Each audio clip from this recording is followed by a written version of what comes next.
Let us in. And we are live on Facebook. Hi, Facebook. Hi, Instagram. Hi, YouTube. So if you see me looking everywhere, that is because I am looking here and I am making sure that we are looking at all of our guests. Yes, we are live. I can see over here. This is going to be fun. I am so excited, Paul, to have you on because this is such an amazing topic. Hey, girl, Hayes. This is Lynette, your host, your girl, Lynette Thomas, and I'm here on Let's Talk Her Wellness. And I am talking about a topic today that is so needed. And I was so inspired to have one of my amazing trainers, an amazing friend for many years. And he has been the one to give me my certification, but he didn't give it to me. I had to earn it, of course. So, yes, and he is an amazing teacher. And to all of my organizations out there, to all of my churches out there, whatever you in, Mimi, thanks for joining us. And listen, I want you guys to be a part of this broadcast. I want you to ask questions because it is so important for us to know CPR. And we have one of the best trainers in the tri-state area right now that is going into organizations, going into churches, wherever he can get his team in. Trust me, Medserv Health, you want to call them. We're going to put Paul's information in the chat, and we're going to put it all over here so that you can get to him. You can call him and his team. And they don't only just do CPR, but there are some other things that they do. We're going to bring them back here because we need to know this information because it changed and it saved lives. And I tell anybody, you don't just have to be a practitioner, or anything. We need to know CPR. We need to learn that. And so I am going to start out with my drink. Now, ladies, we have got to have our drinks. What's in your cup tonight? I am drinking my lovely soursop fruit nectar with lime. And you know that soursop is really good for you. It has many amazing properties, especially build your immune system. We are in that time now where we really need to be building our immune systems. We got the cold, we got the flu, we got all of these nasty little bugs, running around here. And so you want to build up your immune system. So you know what? Soursop. And I know you guys have heard a lot about it, but did you know you can drink it too? Did you know that you can juice it too? Hey, soursop. So Paul, tell me, what are you drinking? I'm having some tea. Oh, come on, Paul. What kind of tea are you drinking? This is a simple English breakfast tea. I love it. I love it. And you're drinking it Yeah, from your what cup? What I does had that enough coffee say? today. It's time for some tea. There you go. Yeah. So, Paul, nobody can introduce Paul like you can. Paul, come on and tell me about you. Who are you? Where are you hailing from? Come on, Paul. Tell us on Let's Talk Her Wellness. Who are you?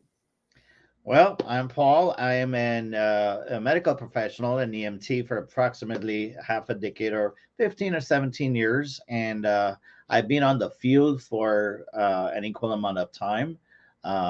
Past decade, I started this company called Medserv Healthcare, because I felt the need for practical, easy education and life saving.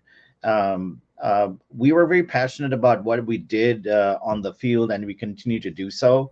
But we have seen over the years that whenever we had a medical emergency, such as a cardiac arrest, many times we see some fundamental, easy approaches during the first 5 minutes of work is missing, and we made it our mission to educate with simple tools that can make a difference or give the best opportunity for survival for someone. With that in mind, we started MedServ. We went to educate people, and we traveled across the eastern border of the United States, hundreds and thousands of miles. We educated probably over 50,000 people by now, Wow. and we have now spread MedServ to be a fairly important player in the East Coast with over 600 corporate customers and educational institutions. People from all walks of life have attended our training, and we have been made a very small bit, tiny bit of difference to some of the lives that were saved as a result of this mission. And we continue to work with that same mission going forward because this is what we do. I love it. I love it, Paul. And, I really felt inspired, to have, this on. I thought that this topic, because that's what Let's Talk Her Wellness is. We cover all topics about her. And I think that it is so important. I mean, from mental, physical, spiritual, financial, all of those that, make us a whole, because you can't have one without the other. There's That's all correct. wellness, mental wellness, health wellness, spiritual wellness, emotional wellness, relational wellness.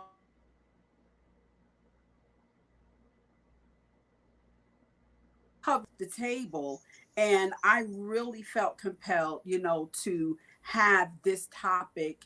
And it's an important topic because, it's one thing to see it on TV or see it in class, but it is a whole nother story when you find yourself somewhere in life needing to save a life. And Paul, I tell you, I was in Dominican Republic a couple of months ago, not too long ago, and we were sitting at a table, and there was a little boy. He was sitting with his parents, and the little boy started to choke. And he grabbed, you always know when you tell us Paul, when Paul says, because that's what you do in class, he grabs his neck. If someone grabs his neck, what do? That's Paul right there. And so the little boy started to cough, and he was coughing, and he was coughing. And his father was patting his back and patting his back and patting his back. And so at some point, the little boy got up, because I can see the panic in his mother. I can see the panic in his father. And I was going to run to the boy, but the waiter got behind him, did the Heimlich, and he went on about his business, start serving. It was like nothing had ever happened, but all of the food that was in the little boy's mouth just flew across the room. And he was able to cough, he was able to talk, he was able to, and I just felt so compelled to get up and go to his mother and his father. And I said, listen, when you guys get home, please do yourself a favor and learn CPR. I said, because today could have went a whole lot different, because I can see you guys did not know how to perform CPR. That could have been a tragedy right there. And so that's why I'm on this live tonight. Whether you are a parent, whether you're a husband or wife, whoever you are, it is really good to learn how to perform CPR, because you never know when you are going to need it. And listen, you don't want to feel helpless where you're not able to help your loved ones. So, Paul, speak to that. What would you say to, the people out there? Hey, I'm not in the medical field, because some people think that they have to have a profession, to be able to be CPR trained. Yeah, I mean, I can start by saying very simple things that regardless of what your medical training is, you could be the best surgeon in the world, or you could be an anesthesiologist, it could be a neurosurgeon. But when a sudden cardiac arrest happens in a pre-hospital setting, which means suddenly, all of a sudden, someone's heart stops, there's a very limited time of survival that the person has because blood flow to the brain stops flowing because the heart's not working.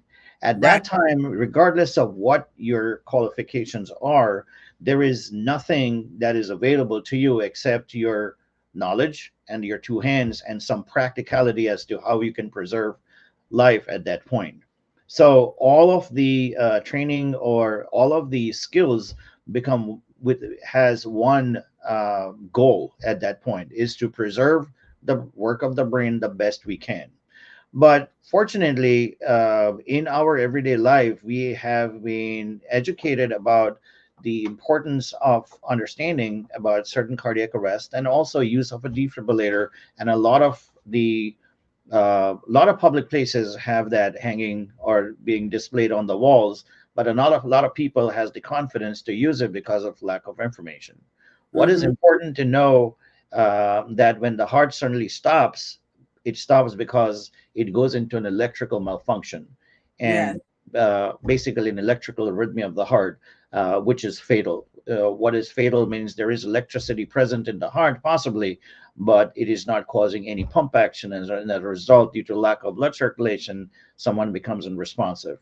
So, in very simple tools that in about no more than 5 or 10 seconds, if you're near um, the individual, you can make that decision whether the heart's working or not, with a simple assessment of checking if they're responsive to your physical touch and if they're breathing. If they're not, then you can decide, you know that the heart's not working. What is important at that point is to restore blood circulation to the brain, and the only way we can do that is to perform chest compressions, which is Mm-hmm. manually compressing the chest to restore blood circulation to the brain.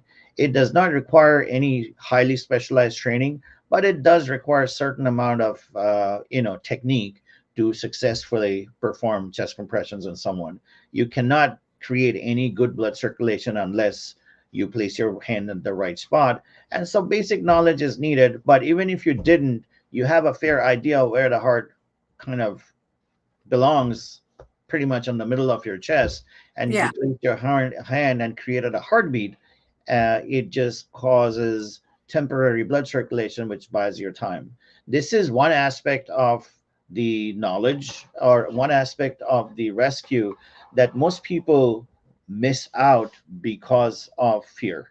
Yeah. That what if I do something wrong, or what if I don't do it right? What if I make it worse? Will I be sued? And a lot of other aspects of that. Another important factor that a lot of people also feel is that, if the person is given some oxygen in some form, mouth to mouth ventilations, that is a help that the person could have. Just Yeah. an FYI for everybody: if the heart has stopped working, regardless of how much oxygen you provide, it's not going to help unless it needs to go to the brain. And the only way to do that is by doing chest compressions. So if Mm-hmm. anyone becomes suddenly unresponsive, crashes to the ground, you can just lay this person down and perform good quality chest compressions, which creates temporary blood circulation. You actually give that person a really good chance to survive, until the point that you have an EMS or professionals get there. The fact of the matter is, even if you dial 911 from anyone and request for a medical professional or ambulance, they cannot just be there in like a genie, just kind of appear there. It takes a little bit of time for them to respond to a scene. Average response times in New Jersey is between 8 and 14 minutes. In Wow. 8 minutes, anyone's brain can go to a point of no return due to lack of circulation. So what's important is you do good quality CPR or chest compressions until that help arrives. That So, creates Paul, that opportunity for survival in the event further help is brought in, defibrillators and so on and so forth. so how long, Paul, would you say? Because you said that it can take every bit about 8 to 14 minutes. So, what is the average time it could take for somebody to, it's just too late. You cannot really make the determination, because if I put that seed in your head that too late is, too this time is Yeah. too late, Um, it- you would have that notion of despair, or that desperate feeling that, okay, I'm going for for 8 minutes or 9 minutes, and it's too late and it's doing no good. So it's a demotivating factor. I encourage everyone to continue to work until Keep help going. arrives. Yeah. There are two aspects under which you can stop CPR or stop doing what you're doing. Is A, your surroundings becomes unsafe for any reason that your safety is primary concern. That becomes unsafe. B, EMS comes and takes over from you, or you're successfully able to revive the patient. If anyone starts to show you any sign of life, like blinking or moving or trying to breathe, is a sign of life, which indicates that there is function of the heart, which is circulating blood, and therefore the neurological system is working. So there is a sign of life. Or the final point is, obviously, I say that if you are tired, and you're like tired to the end of your endurance, that you can't Yeah. do no more, and you could literally collapse and become unconscious, then don't become a problem of becoming a second patient under that circumstance. Then Yes. that's the time you could stop, because you just reached your limitation of performance. Otherwise, just continue working. Four words I said to say to my students anytime: that if you have a pre-hospital cardiac arrest and you're working, try to build a team, work with people, always seek help. Whenever you have any kind of an emergency, whether it's a medical emergency or other kinds, always seek help first before jumping in to doing things alone. If you go in with a team, go in with some willing people into any type of emergency, you will realize that you will have less stress, because you're sharing that situation along with other people who has the same goal. And then you continue work until something changes, and that's about it. So four words to remember in CPR is keep calm and compress on, which essentially means there's not a lot that you have your as options to do, but one thing is most important is to keep the blood circulating, and to keep the blood circulating to the brain. And the only way to do that is for you to do good CPR or good chest compressions. That is so awesome because, what the Hamlin, I think the Hamlin guy, the football guy that had, Damar you know, Hamlin, yes. yeah, that had that episode there, he's doing a challenge, and he's challenged some big heavy hitters to really put it out there, for people to learn CPR, because it is so important. And, thank God that, he had a team around him, the coaches, not even talking about the doctor staff that's out there, but the coaches and everybody, they were able to save his life, you know? And so, can you imagine being surrounded, having an episode, and being surrounded by a bunch of professionals that don't know how to perform the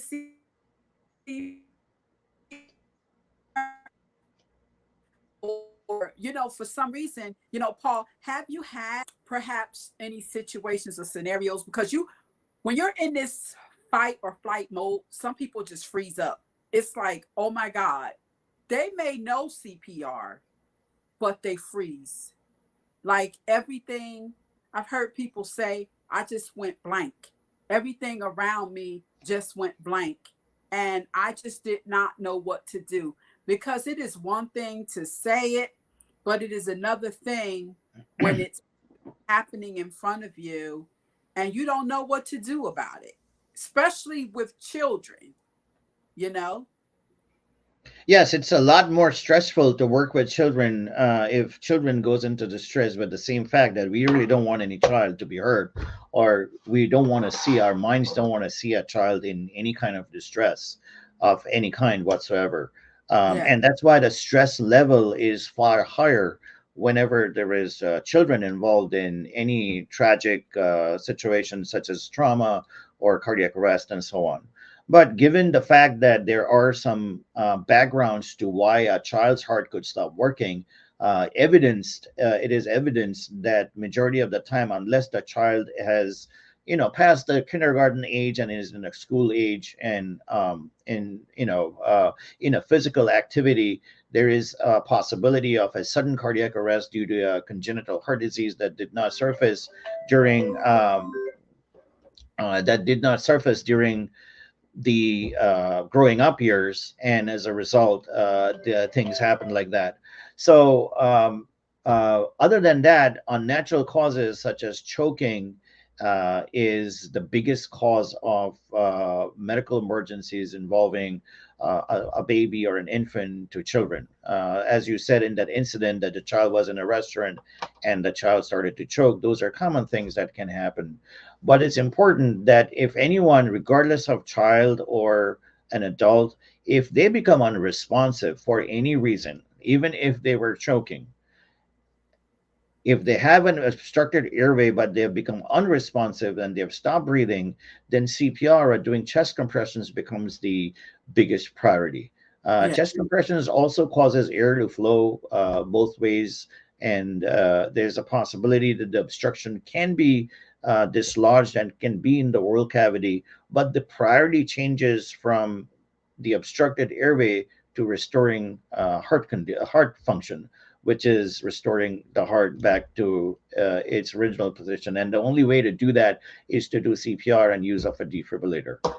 So that becomes the priority for anyone. So anyone who has a freeze, um, just should remember that in event that they are unresponsive and they stop breathing, there should be a tunnel vision as to first they should do chest compressions, followed by someone grabbing hold of a defibrillator from somewhere. If you're at a public place where a defibrillator is available, you can delegate someone to go and get it as quickly as possible. Or if you are at a location where defibrillator is not available, continue doing good quality CPR and maybe tell the 911 dispatcher that we are in this situation, and maybe the first police officer who arrives on scene will bring a defibrillator. There are a lot of police cruisers. They're equipped with defibrillators, oxygen tanks, and equipment for life support, basic life support, and they're also trained with it. So not only you're going to have resources, but you're also going to have the simple tools that's required in resuscitation in this early stage. EMS will eventually come, and they will bring all the additional capabilities that they bring, which we call advanced life support. But the initial work of quickly recognizing cardiac arrest, regardless of the background, that unresponsiveness and the lack of breathing, and quickly starting chest compressions, and as best as you can getting on off a defibrillator is the primary importance in having anyone to get a fair chance of survival. There is a statistical data which is available, and it's also implemented in New Jersey in the form of Janus Law, which kind of mandates all public and charter schools must have defibrillators within the 3 to 5 minutes radius of any location of the school property. Because of this reason, that if all of the items fall in place, that they have a defibrillator, they have they start good CPR, and they use the defibrillator within the first 5 minutes, then the chance of survival starts close to 90%, dropping by 10% every minute. Without having to do anything, the chances are nearly as good as nothing. Having to do just good CPR increases the chance of survival under the circumstance. And EMS will eventually be there, but generally the life is in the hands of the first responder who witness these events. These Because again, cardiac arrest is such an emergency. It comes with no warning. It can be sudden to an extremely healthy person. Talking, breathing, and laughing can go into sudden cardiac arrest. An athlete who is running and playing can just collapse and go into sudden cardiac arrest. Or in the case of Damar Hamlin, where he had a clash or a blunt force trauma to his chest because of the Right. situation, or the Right. football situation that he was in, which we call unnatural causes, but that can also lead to cardiac arrest. So, Yeah. regardless of the background, if someone becomes unresponsive, there's only one goal. There's no different approaches to it. Is to do with CPR and use of a defibrillator. Now, I guess, Paul, since that happened, to this young athlete, I'm pretty sure that you had a rise in sports, with the sports trainers uh having, because sometimes people realize, especially organizations and companies, they know that they need to have CPR. They know that, because I've seen, companies say, you know what, we should have somebody come in here, and do CPR, but it's almost like, you know, how do I want to say this? It's almost like you don't know what you need until you need it. And I see that with a lot of organizations, it's like that. There's no real rush to have CPR, you know, uh, train folks in the building until a situation happens. So, are you seeing more like of a rise in organizations and sports places are saying, you know what, now that this is starting to happen a lot, we're starting to see this, we're starting to hear this a lot, we need CPR training. Yeah, I mean, that's a good point, actually. There are two aspects of it. American Heart Association statistics say that every 90 seconds in the United States, someone has a cardiac arrest. Mm-hmm. And it also says that a good portion, a good majority of this population don't survive or has a difficult quality of life because of a lack of response during the first 5 minutes. Mm-hmm. What is that lack of response? A lack of recognition of cardiac arrest, or lack of good quality chest compressions, and therefore they suffer from, brain complications, brain damage due to lack of blood circulation, and so on. So that is one aspect of that. Then was the aspect of the fear of using defibrillators because of the lack of knowledge and the lack of information out there.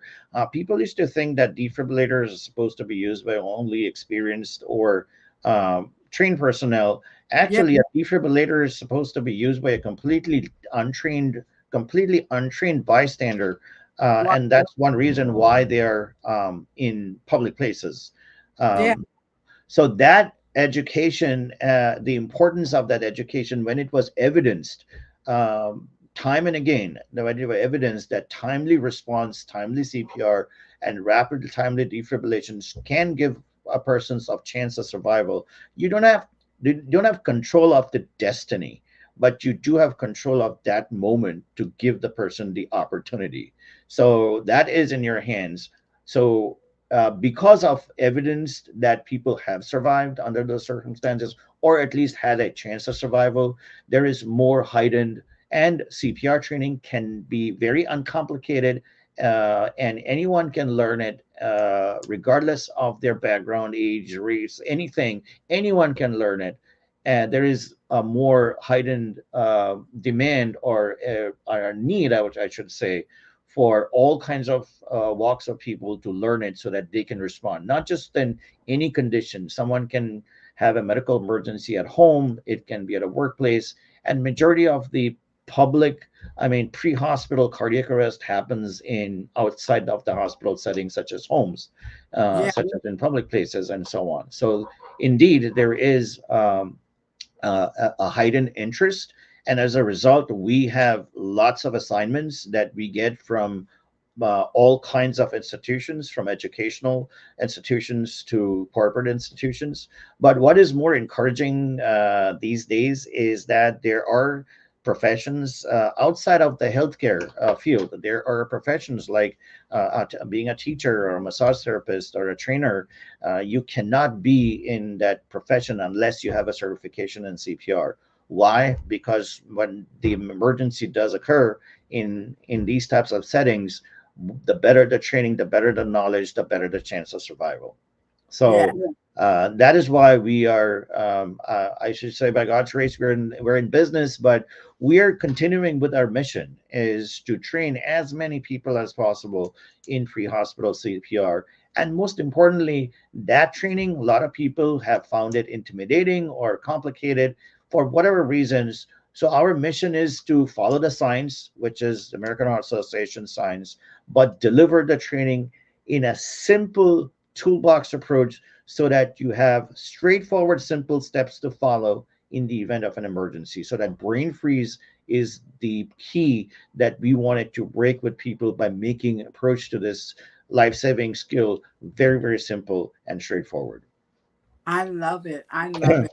And Paul, let me ask you, because how do you, for, people that may be asking that question, you know, how do you perform CPR on someone that's newly had open heart surgery?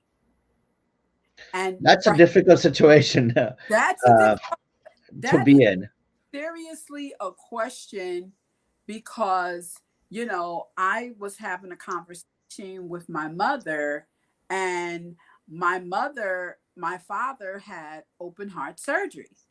And so, you know um I said to my mother, I says, I think that you should take a CPR class, because, what happens if his heart stops? What happens if, something goes on, or let's say you perhaps, looking out on Facebook and over, on all of the, for people that may be asking this question, what happens with someone who's had open heart surgery? They suddenly stop breathing, or stop the heart stop, or what have you. Like, what do you do? Because people may be feared that, oh my God, I'm going to crack their chest, I'm going to re-injure them, I'm going to hurt them really bad. How do you speak to that, Paul? Yeah, I mean, that's a difficult situation to be in. There are two aspects of it I can practically answer. That when you have an open heart surgery, you have a period that you spend in the ICU, and in terms of recovery and rehab. And while you are there, you're monitored, and for any complication of any kind that post surgery that it requires to be. Once you go home, you're kind of in the path to recovery, that you go home and you continue the recovery and the rehab process. And again, cardiac arrest is an electrical arrhythmia of the heart, and therefore, for any reason that you have a medical emergency at home, the key is to restore that blood circulation in the brain. Yes, you will be aware that the chest can still be in a healing process, but the only way you can pump the chest is I'm sorry, pump the heart is to pump the chest. You may have some damage that can occur in the process, but there is no other way that you can do CPR. The only other way is CPR, which we call it open heart in the OR. They massage the heart, but that is not a practical approach in any private setting or any home setting. You will have the individual unresponsive in front of you, and the only way you can give that person a chance of survival is to do CPR the conventional way. There is no difference, and there is no other process to do CPR. And that way, you're going to put your hand on the middle of the chest, and you're going to continue. It is advisable that to understand all of the practical and non unpractical approaches when you have a discharge from the hospital as to what could potentially be a problem, what are pros and what are cons, and have all of those questions answered by the cardiac surgeon or your cardiologist, and possibilities of what you can do in the event an emergency occurs. To be educated with that from your provider, but at the same time, fundamentally, there is no other way to do CPR or other way to resuscitate practically someone in the event they go into what we call is the sudden cardiac arrest. Wow, that is so great, because again, that is a question. That's important. That's a question that come up, for people. And, even if you're not in what is the importance for individuals to have a defibrillator in their home?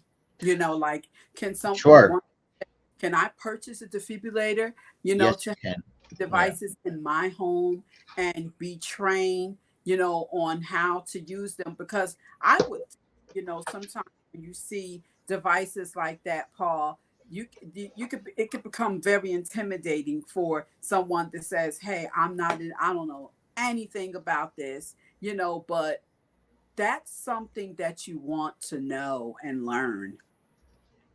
Oh, absolutely. Well, in a CPR training, if anyone takes the official version of the training or the course, it has three very simple components: the knowledge of understanding cardiac arrest at a very early stage, with very quick assessment, and the use of a defibrillator. So the knowledge of using a defibrillator is part of the CPR training by default these days. Back in the day when this whole defibrillator was an evolving technology, it used to be an additional form of training acquired in addition to CPR training. But now the knowledge of using a defibrillator is part of CPR training because it's so well integrated with the whole resuscitation process. It's like a little link that American Heart Association talks about, is like what we call is the chain of survival. The chain means in a chain you have these links, and each of these links are interlinked with each other. And if any one of the links breaks, then the chain of survival kind of shakes.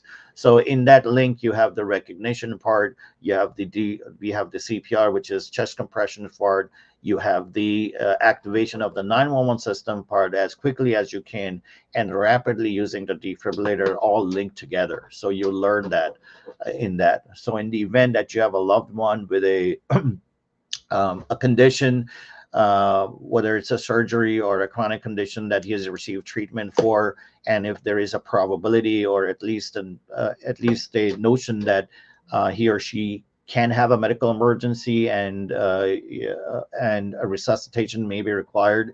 A lot of people, it is not uncommon. A lot of people have purchased defibrillators, and they have kept them for use so that they can give the best chance of survival until EMS arrives. You are going to call 911 in that case anyway, regardless.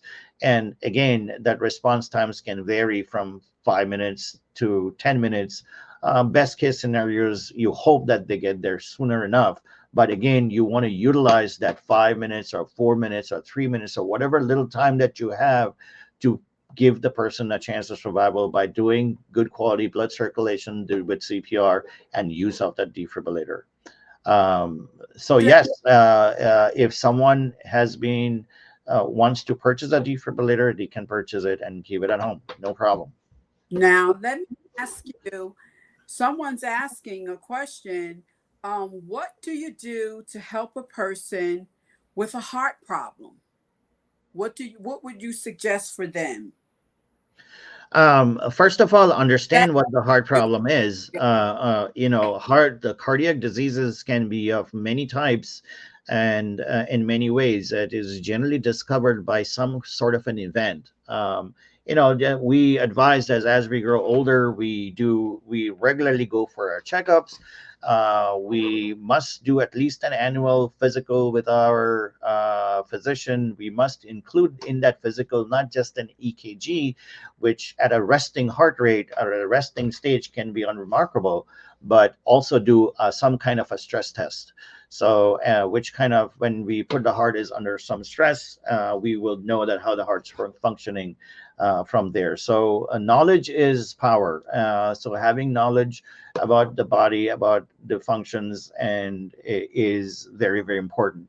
Healthy lifestyle is also another part of it. Someone with a heart problem, and if you're aware that what the heart problem is, obviously if you are aware of it, you will also be aware of its treatment, and you must follow the treatment as advised by your cardiologist as to how to deal with that heart problem. And there are people with certain conditions, they may have some limitations, but they may also have to follow a regime, which is very, very, very important.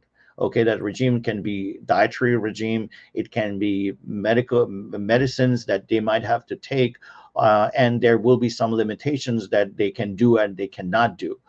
Having living within that is becomes very, very important. And anyone with any cardiac history must also try their best, besides all of that conditions and preconditions, is to reduce stress in their lives. And Say uh, that again, uh, Paul. Say that again, Paul. yeah. Reduce So that the stress stress. is a Yes. very big factor in contributing to, in my simple words, if you have any kind of a workload of the system that is responsible in blood circulation to your entire body, most importantly to the brain, if there is an issue with it, then you must do everything possible to reduce that workload. And one of the conditions to reduce that workload, if it is to reduce stress in your life and create an environment where the workload is reduced, whichever way you look at it, you must achieve that goal. So, holistically, knowledge is power. Know what the problem is, must know what the treatment is, and must know the de-stressors to maintain that problems under a healthy control of that. So that is becomes very, very important. I I know love it's very challenging for some people to mitigate this stress or mitigate these problems, because people, we will always have our lives, we'll always have our problems, we'll always have our day-to-day needs. There will always be limitations, there will always be confrontations, or there'll be, oh man, let me do a little bit more, and so on. But so long you know what the problem is and what boundaries that you have, that becomes the most important thing to deal with it. Um, One more important point I want to add: if that is anything going wrong with the heart's conduction system, which is the electrical system that causes the heart to beat in a particular rate and rhythm, or yes. its circulatory system. Okay, the circulatory system means the blood, the way the blood circulates within it. And if there's any stressors that is put on the heart's circulatory system or electrical system, if it is shows in certain signs and symptoms, you must pay attention to those signs and symptoms. Sometimes we tend to ignore some signs and symptoms, thinking other things other than that. But if Yeah. any sign or symptoms is persistent and if it repeats, then you must pay attention to it and take it more seriously. That will make you a lot more proactive to the problem than to be reactive to a problem when it becomes very, very serious.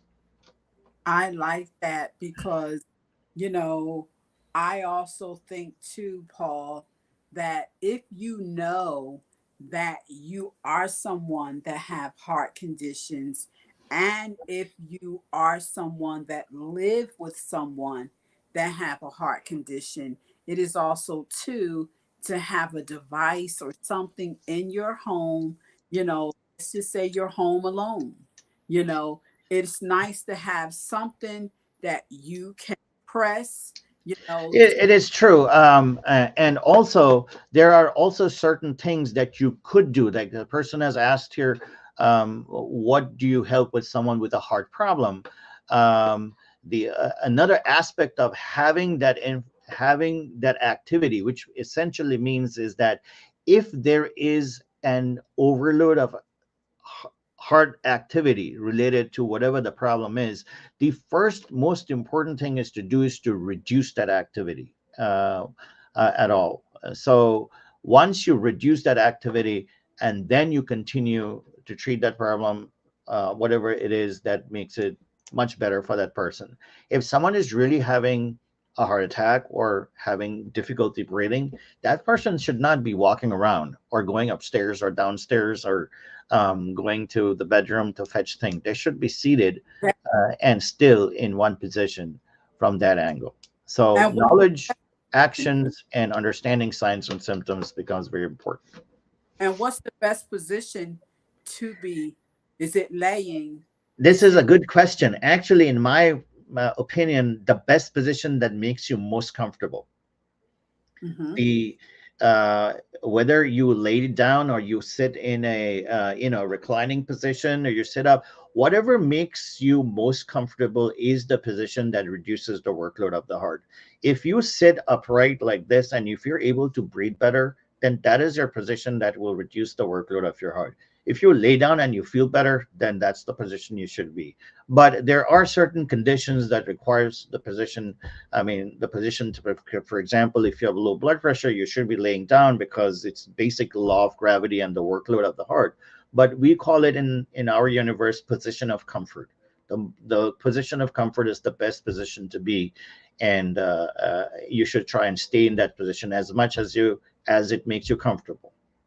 That's good. That's Yeah. a real question. Now, I have one more question besides be saying, put in the chat how people can get in contact with you, Paul. How can they reach out to your organization? If they want some CPR classes and all at their organizations, their schools, their sports teams, wherever it is that they need this information to. Because I know some people are going to ask, can you do things online? So there's those kind of questions. I And have an important point over here is that CPR training actually is a very important training.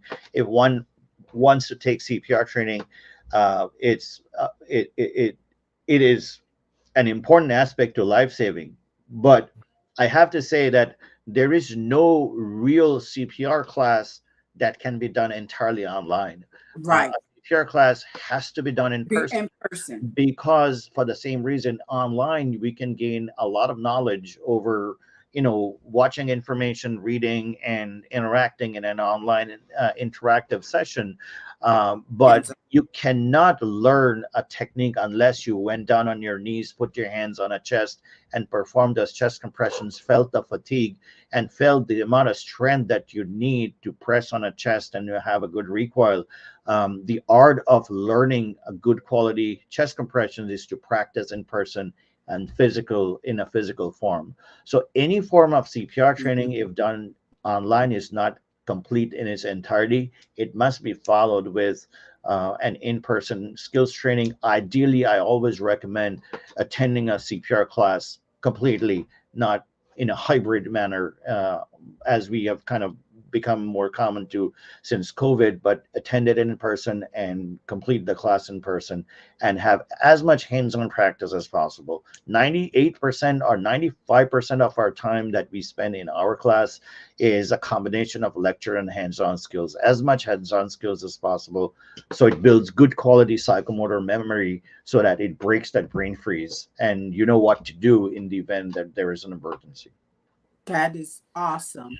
And of course, we know, Paul, that CPR looks different on adults, it looks different on toddlers, and it looks different for infants. So, for someone that I don't have any kind of a medical background, I don't have any kind of a training, what, because are there levels to CPR? Is there intermediate? Is there beginner? Is there, how No, do CPR training is very, very easy. There are only like two levels of CPR training, which is one for non-healthcare providers, like non-professionals, and one is for healthcare providers. They just have a couple of additional trainings over how over leadership as to how you can run a code, as well as some additional equipment usage. Besides that, the fundamentals of CPR is to do good quality CPR. I mean, chest compressions on any age. It has also been made very, very simplistic in an approach that there is no practically big differences between an infant, a child, and an adult, except for the size and the background under which cardiac arrest happens. For example, the size of your heart is the size of your fist, and if you take an infant who's less than a year old, the size of the heart is centralized to the middle of their chest, and the size is really small, and therefore using the entirety of your hand can be a little very aggressive for that little infant. So you resort to using your fingers to effectively go down and compress the chest. Yeah. down and have a good recoil. Similarly, if that child grows a little bigger, you can resort to using one hand, but the technique of doing the compressions and the depth and the rhythm remains more or less the same. People learn about certain minute differences over depth and between the ages, but that is for more healthcare providers. For non-healthcare providers such as first responders, if there is a cardiac arrest, regardless of the age, the technique of CPR remains more or less the same, but just have in mind who you're performing on and how large the person is and how much strength is required depending on the size of the person. So size becomes the key factor here, but the fundamentals remain the same. Now, Paul, I have to ask one of these questions because I don't really, uh, I don't know how to think or how to feel about this. And I'm pretty sure it's probably a lot of people out there that's thinking, hey, we got COVID going on, you know, and so now, of course, COVID's over.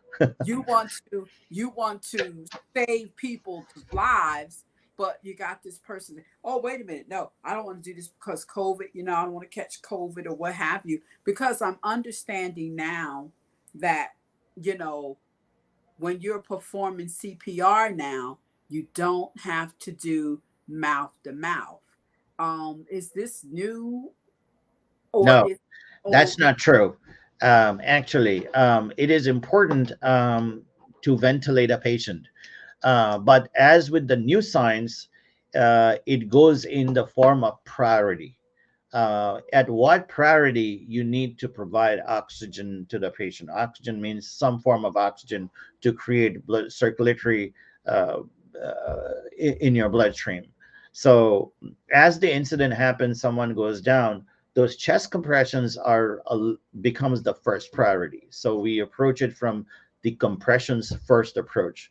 Not always you're going to have it. Also from the aspect that if you have, let's just say someone brings an AD or any form of a defibrillator, you may have access to ventilation devices, which will eventually come. But just so you know, as the incident happens, as you start, the compression or the restoring the blood circulation in the brain becomes more important in the beginning. In the long run, you will have to settle down to ventilate the patient the best you can. Yes, safety is important. Bacteria or diseases can be transferred through mouth to mouth connection, especially if you're trying to provide oxygen to someone on a mouth to mouth basis. It is not very easy, to be honest with you. Ventilating someone's lung adequately requires a reasonable amount of skill to have. It should not be aggressive, it should not be too frequent. It has to be done in the right depth and in the right pressure. Otherwise, you have excessive air in the abdominal cavity that causes more complications of what we call as regurgitation and aspiration, which is basically vomitus comes into the oral cavity, causing a blocked airway. So in the early stages, when the adrenaline in your system is really high, you're really stressed out and you're anxious and you have a tunnel vision, do good quality chest compressions. That's going to do more good than bad to the person, because not only you're going to restore blood circulation to the brain, but you will also be utilizing the residual oxygen left in the bloodstream from the last set of respiratory cycles of that person. Remember, at some point, their heart was working and they were breathing. And till the point that it stopped working, the oxygen that was unused, which remains in the bloodstream, will start being used if you circulate the blood. The only way you can circulate the blood is to do chest compressions. And the only way to do chest compression is to lay the person down and put your hands on the chest and start pumping. Eventually, in the long run, you would have to ventilate, but that's not for you to think about as the incident happens. So we follow a sequence called C, A, and B, which is compressions first, airway second. Keep an eye on the airway to just make sure that they have a good airway. And then finally, ventilations. So ventilations will settle in as the incident continues, the rescue continues to unfold as you go forward. That is so good, Paul. It is, I mean, just thank you, for this information, because I think that it is very important. And, I want all of my guests who joined us tonight, we want to thank you. And this is what Let's Talk Her Wellness is all about. It's about educating, our guests and our Yeah. audience. One point I wanted to add, in addition to what I just mentioned, but don't forget the use of a defibrillator, which plays a vital role Yes, in a rescue. Because, as I said in the beginning of this session, that a sudden cardiac arrest is an electrical malfunction of the heart. So just please remember, I want everybody to remember a couple of things: that in the event we have a heart attack, it is not cardiac arrest. We tend to mix the two together. A heart attack is actually a problem with blood circulation to the heart. The electrical system continues to work fine. So if someone's having a heart attack, they'll always be conscious, alert, alive, and in conversation. They may show you some signs of stress, such as chest pain or diaphoresis and so on, but they will be in conversation. If anyone is unresponsive and not breathing, they're in cardiac arrest, where the problem is no longer circulation, but the problem is electrical. And the best way to resolve the electrical problem is to do CPR and the use of a defibrillator. And that is why the defibrillator becomes a very important component in the chain of survival. I love that. I thank you for covering that because that is a really, really, really good point. Knowing what is the difference because people won't know the difference. Just like I was going to Yes. ask, what do you do, when you're around somebody that has a seizure? You know, A what do you, seizure is a electrical malfunction of from the brain, but when the seizure is ongoing, the person's heart continues to work, and they will be, in that seizure episode, but they will be alive. but they will be alive. And Yeah, so that event that a person is having a seizure, you know, um, is not in cardiac arrest. it's not cardiac arrest. Yeah, Yes. So you're just pretty much turning that person yeah. over, but I love, love, love all of the questions. I believe that you covered a lot of ground and you gave us basics. So, Paul, how do we get in contact with you? I hear you typing, so I know that it is Um, I'm that is not sure. I can type. I believe so. Over here, I can provide you in with. comment. Yep, Um, in the comment. but I don't think I can type here. But for some reason, but get in touch with us. If you Google Medserv Healthcare Solutions, you're going to get our website. It is Medserv with a V. Serve doesn't end with an E. Yep, It I'm is, typing. yeah, Medserv Healthcare Solutions. You are going to get our website, and that's a good way to get in touch because all our contact info is there on our website. It also talks about other things we do, and we are a large distributor for defibrillators. But most importantly, you have our phone numbers, our email addresses on our website, with which you can get in touch with us. Yes, I put that in the chat. And so So I MedServ Healthcare Solutions are three words, but so MedServ Healthcare Solutions, three words. But if you Google that, you're going to get ours so pretty quickly. Yeah, med, yeah, yeah. Actually, that's yeah, MedServ without the E, MedServ Healthcare Solutions. And if you Google that, you're going to get us, and you'll get our phone numbers and email addresses there on our website. and we're going to put it back on the Facebook lives anyway. Sure. Um, put the phone numbers, and we're going to put the Medserv Healthcare Solutions. We're going to put all of that information above these posts once they post. We're going to leave that information, with our uh, uh, readers here. But we just want to thank you for taking the time out of your No busy problem. schedule to come and provide such a needed. This is not even something you want to talk about or, a debate about. This is something that's needed because I don't want to see a life gone when we just could have took the time, because how long is it for them to get their certification? How long does it take?